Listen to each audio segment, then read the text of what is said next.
My next commercial tip is easy sounding, but actually quite difficult to do, but very important. And that's to know the profitability of your customers and your products. So is a particular customer profitable? And is a particular product profitable? Now, the reason why this is difficult is that if everything was just direct costs, like the material you have to buy to make a particular thing, it would be easy. But the difficulty is we have to allocate our fixed costs. So the cost of marketing or the cost of management, HR, IT, premises, all these costs have to be allocated across customers. And it could be quite difficult to know, for example, how much management time is being used up by a particular customer. But somehow you must work this out because you need to know if a customer is profitable or not. Or if they're very profitable, then obviously you're going to look after them more. Try to find more customers like that. And similarly, if a product is not profitable, why are you making it? And the ones that are really profitable, we want to find more like that. So we need to know. So let's just think about this a little bit. Now, you'll definitely have heard of the 80-20 rule, the Pareto principle.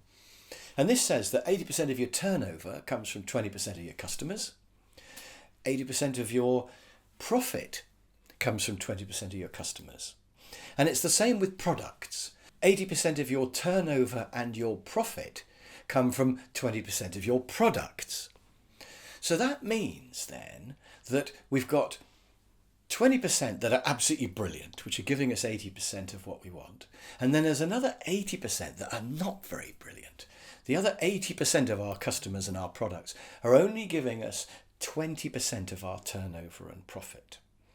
And if we break down that 80% that's not very good, what you'll probably find is breaking that 80 down, you'll probably find if you divide it down into, let's say, 30, 30 and 20, that adds up to 80, doesn't it? If you divide it down into 30, 30 and 20, you'll probably find that the first 30% are reasonably profitable. The second 30% are probably only breaking even. And the final 20% are actually loss-making. And that's why when you add up all of those, you end up only making 20% of your profit from that 80% of the work. So you will have some loss-making customers and some loss-making products.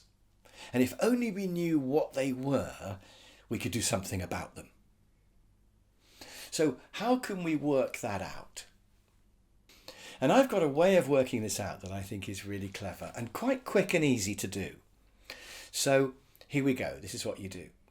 First of all, you write a list of every customer or every product. You might even divide it down into the customer, the products they buy, the customer, the products they buy, however you want to do it. But you put your customer or your products down the side. I'm going to call it customers for the sake of explaining this. Okay? And against each customer, you then put the income you're getting from that customer per year, and then the cost of getting that income, the direct costs of the materials and the labour that have gone into getting that income. So you've got the income, you've got the costs, the direct costs, and then you've got the profit. So you can then add up the columns and just check that they look about right. So if you add up all the income, that should come to your total turnover. And it probably will, because you're probably pretty good at measuring the income from those customers. Even if you have to have a little section at the bottom called others. Okay, so you add up the income, it should be right. But then add up all the costs. And what you'll find is that your costs don't come to your total costs, because you've only looked at the direct materials and the direct labour. So you need another column called indirect costs. So this is where you allocate how much management time you think you've spent on that customer, how much IT effort is involved, how much marketing, how much sales was required to bring that work in. Just put what you think it's cost for each customer and then add that column up.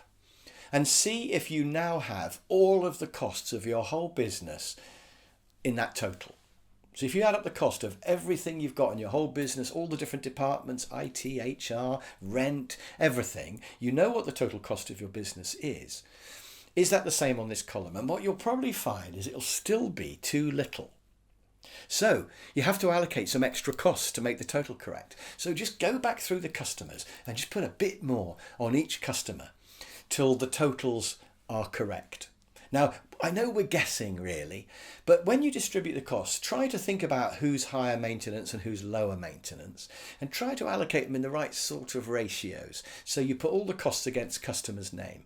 Now, once you've got the total, you can then look at whether those customers are still profitable, because you've got the income, you've got the direct costs, you've got the indirect costs. You can now look for each customer and see whether they're profitable. And I bet you'll get a bit of a shock. I bet you'll find that some of your customers are now loss-making.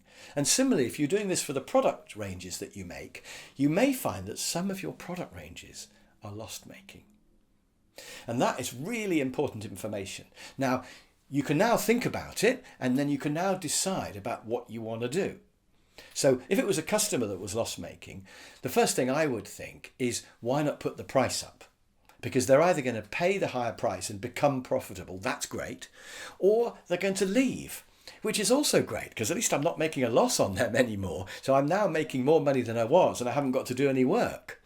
So I would put the price up. Now, you may decide that that's a strategic loss-making customer and you want them in the portfolio because it leads to other benefits. I don't know, marketing or potential future growth or something.